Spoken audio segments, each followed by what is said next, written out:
በምን ምክንያት እንደሆነ ባይታወቅም ሰዎች እንደሚጠሉ ለመናገር አይፈልጉም። ከመናገር ይልቅ የውሸት ፈገግታቸውን እያሳዩ ይጎዱናል። እንደዚህ ሰዎች በጭንቅላታቸው ውስጥ ከእናንተ ጋር ውድድር ላይ ናቸው። የእናንተን ውድቀት በድብቅ የሚመኙ ሰዎች ናቸው። ፖዚቲቭ ነገርን፣ ጥሩ ነገርን፣ እድገትን ሲያዩ መንፈሳቸው ደስ አይለው። በዛሬ ቪዲዮ የሚጠሏችሁን ሰዎች የምታውቁበትን 3 ነገሮች ይዘንላችኋል። እነዚህን 3 ነገሮች የቅርብ የምትሏቸው ሰዎች ላይ ልታገኙ ስለምትችሉ ሳትደናገጡ ከነ መፍትሄው ተግብሩት። በአንድ ታሪክ እንጀምር። በአንድ ወቅት ይኖር የነበረ አንድ ወጣት ነበረ። ወጣቱ በትምህርቱ በጣም ጎበዝ የነበረ ቢሆንም ሕይወት ሁሌ የአጋጣሚዎች ስብስብ ናትና በመኪና አደጋ ቤተሰቡን በሞት ይነጠቃል። በዚህ ጊዜ ወጣቱ ትምህርቱን ለማቆምና እህቶቹን እየሰራ ለማስተማር ተገደደ። በዚህ ጊዜ ነበረ የልብ የሚለው ጓደኛው አሪፍ የመኪና መካኒክ አለ፣ እዛናና ተቀጠር፣ በትርፍ ሰዓት እዛ ስለምሰራ በደንብ ግባባዋለሁ አለው። ወጣቱም ጓደኛው ስለተባበረው በጣም ደስ አለው። በሳምንቱ ስራውን ጀመረ። ልጁ በጣም ጎበዝ ስለነበረ በአንድ ወር ሙሉ በሙሉ በሚባል መልኩ ጎበዝ መካኒክ ሆነ። ያ በትርፍ ሰዓት እየመጣ የሚሰራው ጓደኛው የጓደኛውን ብቃት ሳይ ፊቱ ደም ለበሰ። እንደምንም ተረጋጋ። በውስጡም እንዲህ ሲል አሰበ፣ እኔ ስራውን አመቻችችለት ከኔ በለጠ ራሱን አድርጎ ሊያስተምረኝ ይጥራል እንዴ? ቆይ እሰራለታለሁ። ይሄ የሙት ልጅ አለ በውስጡ። ጓደኛዬ እንዴት ነው በረታህ አለው ወደ ጓደኛው ጠጋ ብሎ። ጓደኛው እድሜ ላንተ፣ ስራውንም በደንብ ለመድኩት፣ ከበቂ በላይም ገንዘብ እያገኘሁ ነው። የሚመጡት ሰዎችም አሪፍ ቲፕ ይሰጡኛል። በደንብ ስለምል አሪፍ ገንዘብ ስለማገኝ የማታ አድርጌ ትምህርቴን እቀጥላለሁ አለው። ያ በትርፍ ሰዓት የሚሰራው ጓደኛው አይ ደስ ይላል ብሎት ካጠገቡ ሄደ። ስራውን አቋርጦም ወጣ። በነጋታው ባልተለመደ ሁኔታ ጓደኛው በጠዋት ጋራዡ ጋር መጣ። ይህን 2 ሳምንት ትምህርት ቤት ስለማልገባ እዚህ ነው የምውለው አለው ለጓደኛው። ጓደኛውም በጣም ደስ አለው። በዛውም ልባችንን እናወራለን አለ። ቤተሰቦቹ የሞቱበት ወጣትም ከሰዎች ጋር ያለው መግባባትና መኪናቸውን ሊያሰሩ የሚመጡት ሹፌሮችም የሚወዱት ልጅ እንደሆነ ተመለከተ። ይሄ ጓደኛውም እንደ ጓደኛው በሌሎች ለመወደድ መጣር ጀመረ። ይባሱኑ ሰዎች ፊት ይነሱት ጀመረ። ይሄ ነገርም በጣም አናደደው። እኔ ለመወደድም እሱ መጠላት አለበት ሲል ያሰበ። ነገሮችን አስቦና የክፋትን ቀመሮች ቀምሮ መኪናዎች ሲመጡ ጓደኛው አውቆ ዕቃ ጉድሎ የጓደኛው ልብስ ማስቀመጫ ሳጥን ውስጥ ከተተው። መኪኖቹም ተፈትሸው ወጡ። አንድ ቀንም አንድ ሰው የመኪናዬን ዕቃ እዚህ ጋራዥ አጉላቸዋል ብሎ ጋራዡን በጠበጠው። ጋራዡም ስህተት ሊፈጥር ይችላል፣ ደንበኞቻችንን አናስቀይምም ብሎ የጋራዡ ባለቤት በነፃ የጎደለው የተባለውን ዕቃ ለሹፌሩ መኪና አስገጠመለት። ይሄ ነገርም ይደጋገም ጀመረ። ይባሱኑ አንድ ሹፌር መጥቶ ቤተሰቡን በሞት ያጣውን ልጅ በቦክስ መታው። ካንተ ውጪ መኪናዬን የነካ የለም እያለ መማታት ጀመረ። የድርጅቱ ስምም ከቀን ወደ ቀን እየጠለሸ እምነት እያጣ መጣ። ቤቱ ሲጸዳም ጠፉ የተባሉ ዕቃዎች ግማሾቹ የዚህ ምስኪን ልብስ ማስቀመጫ ውስጥ ተገኙ። የድርጅቱ ባለቤትን ይህን ሲሰማ በፍጥነት እንደሚፈልገውና ቢሮ እንዲመጣ ደውሎ ነገረው። እሱም ግራ በመጋባት ወደ ቢሮ ገባ። ባለቤቱም በስርቆት ምክንያት ከቢሮ ሊያባረው እንደሆነ ነገረው። ወጣቱም በጣም ደነገጠ። እኔ አልሰረኩም አለ። ባለቤቱ ቤተሰብ አስተዳዳሪ ስለሆንክ ስላሳዘንከኝ እንጂ ለፖሊስ አንጠልጥዬ ነበር የምሰጥህ አለው። ከዚህ በኋላ እዚህ ድርጅት ድርሽ እንዳትላለው። ወጣቱም በጣም አለቀሰ። እግሩ ላይ ተንበርክኮ እድል ስጠኝ፣ ፈጣሪ በሚያውቀው አንድ ቃል ወሰድኩኝ እባክህ አለው። ከረጅም ልመና በኋላ የጋራዡ ባለቤት ልቡ አዘነለት። ድጋሚ ይህን ነገር እንዳላይ አለው። ወጣቱም ችግሩ ከኔ ላይሆን ይችላል፣ እሱንም አጣሩ አለ። ወጣቱ ከቢሮ እንባ በእንባ ሆኖ ወጣ። በሩንም ሲከፍት አንድ የምታምር ልጅ በር ላይ ቆማለች። ልጁም አልፏት ሊሄድ ሲል ቆይ ብላው ከቦርሳው ውስጥ ሶፍት አውጥታለት ሰጠችው። ልጁም ሶፍቱን ከተቀበለ በኋላ አልፏት ሄደ። ከሄደም በኋላ 10 እስክትወጣ ወደ ቢሮ በር ይመለከት ጀመረ። ልጅቷም ከቢሮ ወጣች። ልጁም በውበቷ ተገረመ። ወደሱ ስትመጣ በድንጋጤ ደርቆ ቀረ። ልጅቷም አይዞ ይፈጠራል እንደዚህ አይነት ነገር አንተ እንዳልሰረክ ካውቃለሁ አለችው። ወጣቱም በጣም ደስ አለው። እንደዚህ ስትለውም ራሱን በደስታ መቆጣጠር ስላቃተው ዘሎ አቀፋት። በዚህ ጊዜ ያ ጓደኛው ተመለከተው። የምታምር ሴት አብረዋለች፣ ደግሞ አቅፏታል። እሷም አይዞ ብላ አቀፈችው።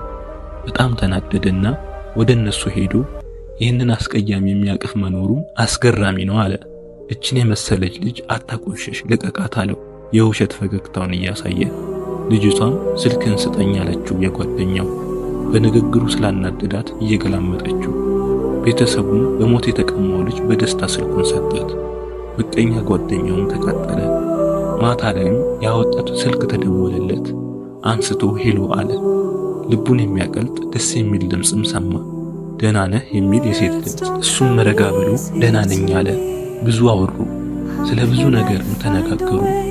እኔ ሳይኮሎጂ ነው የምማረው አለችው።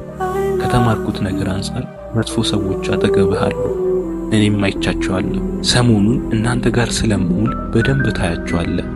ስለነሱ 3 ነገሮችን አሳይሃለሁ። ሰኞ እንገናኝ አለችው። ልጁን ግራ በመጋባት እኔ ጠላት የለኝም አላት። እሷም እሱን ስታይና ስትረዳ ነው የሚገባህ አለችው። እሁድ ስራ የለም። ሰኞ ሲመጣ በአዲስ መንፈስ የሚሰራበት ቦታ በጠዋት ሄደ። ልጅቷም በጠዋት ከሱ ቀድማ ገብታ አገኛት። ሰላም ተባብለውም የተወሰነ ደቂቃ አወሩ። ቁርስ እንብላ አለችው። ወጥተውም ካፌ ቁጭ አሉ። በዚህ ጊዜ ጓደኛው ደወለለት። ቁርስ በልተሃል አለው። አይ አልበላውም ካፌ ቁጭ ብያለሁ አለው። መጣው ብሎ ትንሽ ቆይቶ መጣ። ልክ ልጅቷን ሲያያትም እንዴ ከዚህ በሬ ፊት ጋር አብረሽ ነሽ? ካንቺ ጋር ሲታይ እኮ ነጭ ወረቀት ላይ የፈሰሰ ግሪስ ነው የሚመስለው አለ። ያ ምስኪን ጓደኛውም ሳቃልና በቃ ይሄ ምላስን እንደው ምን ይሻላል አለው። እሷም ቀበል አድርጋ ምን ካንተ ይሻላል እንደው እሱ ቆንጆ ነው አለችው። በዚህ ሰዓት ጓደኛው ፊቱ ተቀያየረ። መጣው ብሉ አትጠብቁኝ ብሏቸው ወጣ። በዚህ ሰዓት ፊቷን ዞር አደረገችና እየሳቀ የሚያጠቁህን ጠላት ቀድመህ የምታውቅባቸውን ነገሮች አሳይሃለሁ ብዬህ ነበር። የመጀመሪያው አሁን ጓደኛ ያደረገው ስድብ ነው። አንተ ለጨዋታ ያወራው ይመስልሃል፣ ነገር ግን አንተ ስድብ ቢከብድህም ባህሪ ነው ብለህ አልፈከዋል። ነገር ግን ጓደኛ ያደረገው የተጠና ካንተ አልፎ አካባቢህን ፊቱን እንዲያዞርብህ የሚያደርግ ነገር ነው። በራሴ የማስብ አይነት ሴት ባልሆን ኖሮ እሱ ከጥላቻ የተነሳ ያስተዋላቸውን አስቀያሚ ነገሮችህን መርጬ እይዝ ነበር። አንድ ጓደኛ ነበረችኝ የሚገርም ስላለባበሴ፣ ባወራሬ፣ ባሳሳቂ ሁሉ መጥፎ ነገር ትላለች። ደጋግማ ይህንን ስታደርግ አስተዋልኳት። እኔ ደግነቱ ስለተገነዘብኳት ከሷ ጋር ያለው ጓደኝነቴን አቆምኩት። አንተም ይህንን አስተውላለችው። ቁርሳቸውንም በልተው ወደ ጋራዡ ተመለሱ። ጓደኛውም አንተ ግልፍጥ ናቶሎ የማይታጠበውን ያቆሻሻ ልብስን ለብሰናህ አለው። ልጁና ልጅቷም ተያዩና ሳቁ። ምክንያቱም የጥላቻ ባህሪውን ስላዩ። የመጀመሪያ ጥላቻ ያለበት ሰው ባህሪ ስድብ እንደሆነ ተረዱ። እሷም በሁሉም ሰው ፊት ጉድለትህን ለማውጣት ሲጥሩ፣ አንተን ለመሳደብና ለማዋረድ ሲጥሩ፣ ይህንን ካለማቋረጥ ሲቀጥሉ ከነዚህ ሰዎች ራቅ አለችው። ይህ አንደኛው እነሱን የምትለይበት ነው። ሌላስ በምን ማወቅ እችላለሁ አለ። ሌላው በቀላሉ የምትለይበት ሁለተኛው መንገድ አሪፍ ነገር ሲኖር እንዳታገኝ ጥራሉ አለችው። ቆይታ ያለ የሆነ ወደ ክፍለ ሀገር ተወጥቶ የሚሰራ ስራ መጥቷል። ለአንድ ወር የሚቆይ በጣም አሪፍ ገንዘብ አለው። ጓደኛህን መዝጋቢ አድርጓለሁ። ወጥተው ሄደው መስራት የሚፈልጉትን መዝግብ ብዬ የሚያደርገውን ተመልከት አለችው። እረሱ ላይስ ችግር የለበትም ማለት እናያለን ብለው ካጠገቡ ሄደች። ያ ተንኮለኛ ጓደኛው ትንሽ ቆይቶ በፈገግታ መጣ። አዲሷ ልጅ ሳትወደኝ አትቀርም አለው። ምስኪኑ ጓደኛው እንዴት እንደዚህ ያልካለው ብዙ ምልክቶችን አየኋለውና ትቶት ሄደ። ምስኪኑ ሰውም ግራ ተጋብቶ ተው። በነጋታውም ጓደኛው መጣ እና ትላንትና ልጅቷ የሰጠችኝ የ1 ወር የሥራ ፎርም ነበረ። 5 ሰው መዝግብ ያለው አንተ አትሄድም ብዬ ትቼዋለሁ። እኔም ክላስ የሚቀጥለው ሳምንት ስለምጀምር እኔም አልተመዘገብኩም አለው።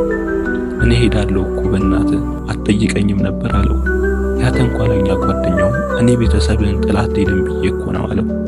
ትላንት ደግሞ የመጨረሻ ምዝገባ ነበር አለው። ወደ ቢሮ ሲሄድም ልጅቷ ምስኪኑን ወጣት ወረቀት አውጥታ እዚህ ጋር ፈርም አለችው። ተንኮለኛ ጓደኛውም አብሮት ስለነበረ ምንድነው አላት። ትላንት እሱን ለምንድነው ያልመዘገብከው አለችው። እሱ አይሄድም ብሎ ዞር ብሎ ወደ ስራው ሄደ። ሁለተኛው ህግ አላት ምስኪን ወጣት አሪፍ ነገር እንዳታገኝ ይጥራሉ የሚለው። በዚህ ሰዓት ያ ተንኮለኛ ጓደኛው ይሄ ልጅ ከዚህ መባረር አለበት፣ ራሴ አምጥቼ በገዛ እጄ ልቃጠል እንዴ በማለት እንደለመደው የመኪና እቃዎችን ሰርቆ የልጁ የልብስ ማስቀመጫና አረፍ የሚልበት በእንጨት የተሰራ ሳጥን ውስጥ እቃዎቹን ከተተ። እናም ሲባረር ሲያለቅስ ማየት ለሱ ደስታ እንደሆነ አሰበ። ያ ምስኪን ወጣት ምሳ እንብላ አላት ልጅቷን። ከዛም አብረው ከሥራ ቦታ ወጡ። ጓደኛዬ ላይ በተደጋጋሚ ሁለቱን የጥላቻ ባህሪዎች እያየሁበት ነው። ሌላ ሶስተኛ መለያ አለ አላት። አዎ አሉ። ሶስተኛው ጥላቻ ያለባቸው ሰው ባህሪ ስለአንተ በየቦታው ሐሜትን ያወራሉ አለችው። ጓደኛህ እንደሚያማ ታውቃለህ ግን አለችው። ወጣቱም በዚህ ሁኔታ ብዙ ነገር ሊያደርግ ይችላል፣ ምን ይታወቃል አላት። በሰረቀው ብር ይጋብዛታል ሲል ሰምቻለሁ ለምሳሌ አለችው። አትቅረቡት ተባባሪ ናችሁ እንዳትባሉም ሲል ሰምቻለሁ አለችው። ጓደኛውም በጣም አዘነ። ምን አድርጌው ነው እንደዚህ ያለ? ምሳ በልቶም እንደገቡ እሱና ጓደኛው ወደ ቢሮ ተጠሩ። እንደገቡ የጋራጁ ባለቤትም በማታውቀው ወንጅዬ ነበር ይቅርታ አለው። ወደ ተንኮለኛውም ዞሩ። እዚህ ላይ ካልፈልግም ሌባ አለው። ለካስ ዕቃ ብዙ ጊዜ ሲጠፋ በድብቅ ካሜራዎች የጋራጁ ባለቤት አስቀምጦ ነበር። ጓደኛውም በድንጋጤ ከቢሮ ወጥቶ ሄደ። ልጁም ይህንን ጠቃሚ መለያ ዘዴዎችን ስላሳወቀችው አመሰገናት። በህይወቱ ላይ እንደዚህ አይነት ሰዎችን መለየት ጀመረ። ከዛች ልጅ ጋርም ተጋብተው ሌሎችን የሚያስተምሩበትን ነገር መስራት ጀመሩ። የቻናላችን ተከታታዮች እናንተ ላይ ጥላቻ ያለባቸውን ሰዎች በዚህ መለየትና ማራቅ አለባችሁ። እንደዚህ አይነት አስተማሪ ቪዲዮ በቀጣይ እንድታገኙ ላይክ እና ሰብስክራይብ በማድረግ አብሮነታችሁን አሳዩ። መልካም ጊዜ፣ ጥሩ ህይወት ለፍጥረታት ሁሉ እንዲሆን እንመኛለን። ከኤሊሁስ